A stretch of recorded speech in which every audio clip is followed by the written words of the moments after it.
toutes, j'espère que vous allez bien. Ça fait longtemps que je vous ai pas fait une petite vidéo. Alors si vous me suivez depuis un petit moment, vous savez que j'ai eu mon petit Timothy en septembre, qui est donc là, voilà, il dormait en portage, donc j'ai entamé cette vidéo avec lui.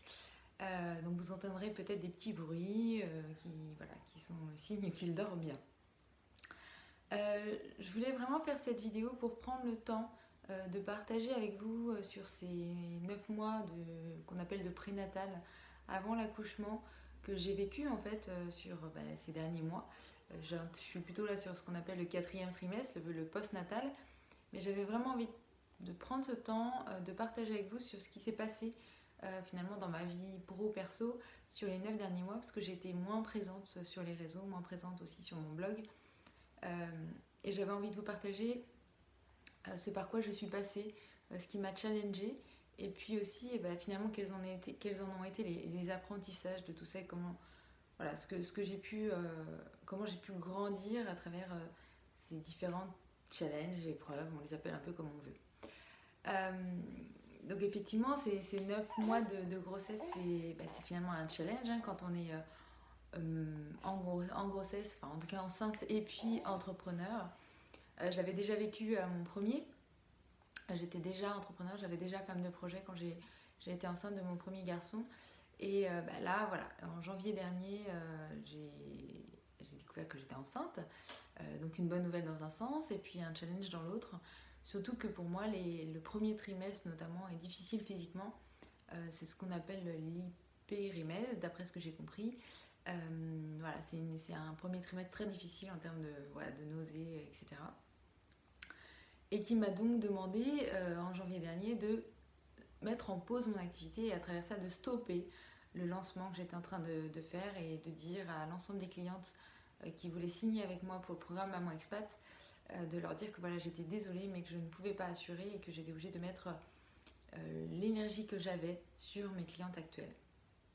Donc ça a vraiment été mon premier challenge et notamment cette dimension de lâcher prise que j'ai dû mettre en pratique, que j'ai mis en pratique plus facilement en tout cas qu'à mon premier, assez facilement je dirais presque même, j'en ai été étonnée, mais j'ai rapidement compris que la priorité c'était d'être focus pour prendre soin de moi, prendre soin de mon corps, prendre soin de mon bébé à travers ça, et que c'est de cette façon-là que je pourrais aussi récupérer d'autant plus vite plutôt que de m'épuiser et donc de mal prendre soin de moi et à travers ça de mal prendre soin de mon activité et de mes clientes. Donc vraiment cette dimension de lâcher prise. Et puis en fait, les mois après le premier trimestre ont été assez difficiles aussi parce que physiquement je n'étais pas au top. Voilà, je vous passerai les détails, mais en tout cas ça a été un vrai challenge, notamment aussi parce que j'avais lancé ma formation de coaching en même temps. Donc voilà, l'essentiel de mon énergie était focus sur mes clientes et puis ma formation de coaching.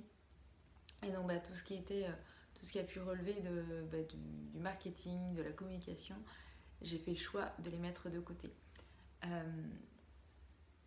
Ces 9 mois m'ont aussi amené à être dans une posture de vulnérabilité, en tout cas d'accepter ma vulnérabilité, d'accepter que je suis humaine finalement, d'accepter que je ne suis pas au top tout le temps. Et à travers ça, j'en ai profité aussi pour le partager à mes clientes et les autoriser elles aussi à être vulnérables dans leur activité. Être entrepreneur, c'est être dans la vraie vie. Et dans la vraie vie, on n'est pas au top tout le temps. Il y a des moments où on a des baisses d'énergie physique, il y a des moments où on a des baisses d'énergie morale. Et puis il y a des moments où on est au top en énergie, on est au top en morale.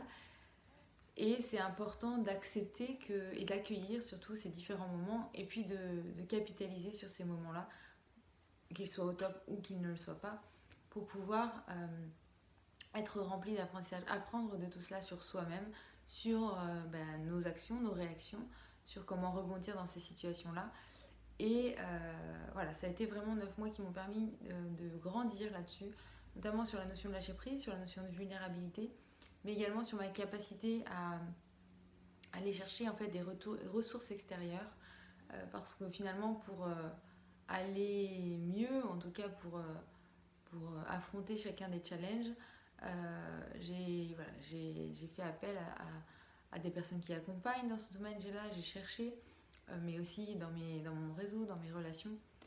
J'ai mis autour de moi en tout cas toute une équipe qui a pu m'accompagner sur ce chemin, chose que je n'avais pas faite à mon premier et dont j'aurais bien eu besoin. Donc j'ai vraiment appris aussi à aller demander de l'aide dans mon entourage ou auprès de personnes voilà, dans le milieu professionnel pour pouvoir justement bien vivre et mieux vivre cette période qui était difficile pour moi. Alors, finalement, être dans cette dimension prénatale où ben, on a une énergie qui est limitée, je ne vous cache pas que ça vient aussi, bien entendu, diminuer le niveau d'activité de mon activité, diminuer le nombre de clientes que je pouvais prendre à ce moment-là.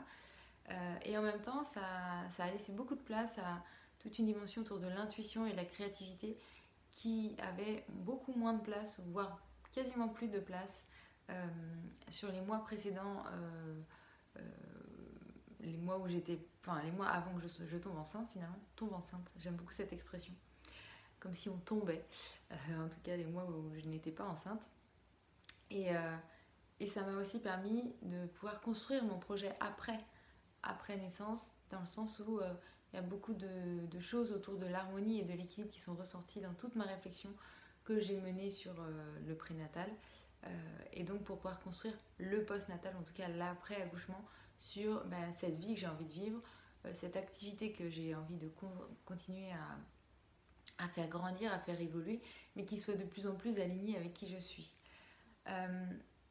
Ce prénatal, ça a été aussi, bien entendu, plein de questionnements, plein de réflexions sur finalement comment être encore plus alignée avec moi-même, plus alignée après l'accouchement, mais aussi comment gérer tout cela dans le cadre de mon activité. Donc j'ai mis des choses en place, j'ai pris des décisions, j'ai mis en place des stratégies pour vraiment pouvoir capitaliser sur cette période-là et voilà, répondre à toutes mes questions autour de la grossesse que j'avais envie de vivre, autour de l'accouchement que j'avais envie de vivre, autour de la place que je voulais pour mes clientes, pour mon activité, pour son développement. Comment je fais dans ce cadre-là, comment je fais avant, comment je fais après. Et si tu te retrouves dans cette situation-là, ou si tu t'es retrouvé dans cette situation-là, tu t'es peut-être toi aussi posé toutes ces questions-là. En tout cas, tu t'es peut-être interrogé, tu as peut-être même pris la tête, comme ça me l'a pris par moments, sur comment faire, sur comment le vivre, sur cette envie de partager avec d'autres, d'où l'importance de s'entourer d'autres personnes. En tout cas, des vraies questions qui m'ont amené finalement, et une période de 9 mois qui m'a amené à faire grandir, je dirais autrement, mon activité, ou en tout cas à la modeler, à la modéliser, à la structurer pour qu'elle me ressemble encore plus finalement maintenant, dans cette période de postnatal, en tout cas d'après le 4e trimestre et puis sur les mois et années à venir.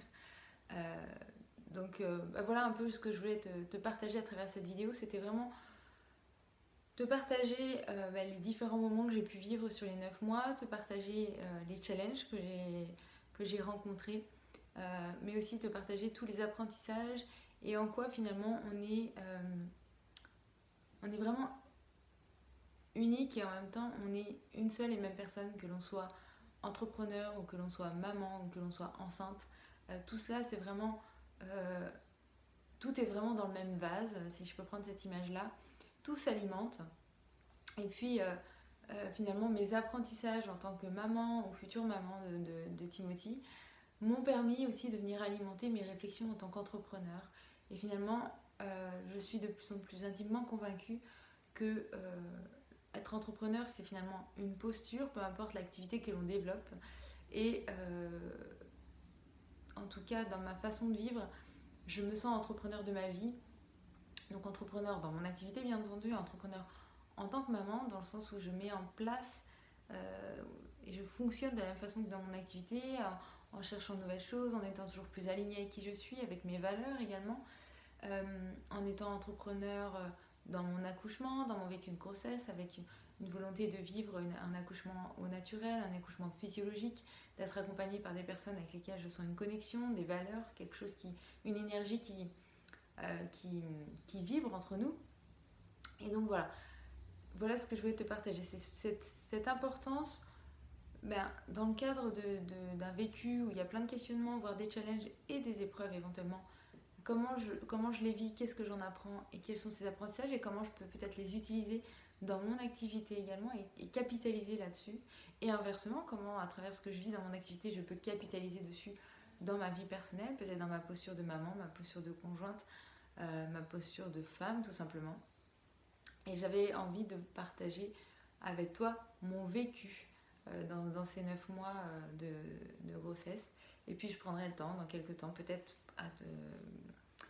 de te partager mon vécu sur l'après-accouchement, donc le post-natal, le quatrième trimestre et tout ce que ça a peut-être chamboulé, impacté, les décisions que j'ai prises, les stratégies que j'ai mises en place pour le vivre sereinement.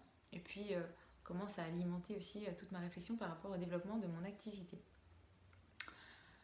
Voilà ce que je voulais te partager à travers cette vidéo. Je vais te laisser et je vais retourner avec mon Timothy. Je te souhaite une belle journée, soirée ou nuit en fonction de où tu te trouves à travers le monde.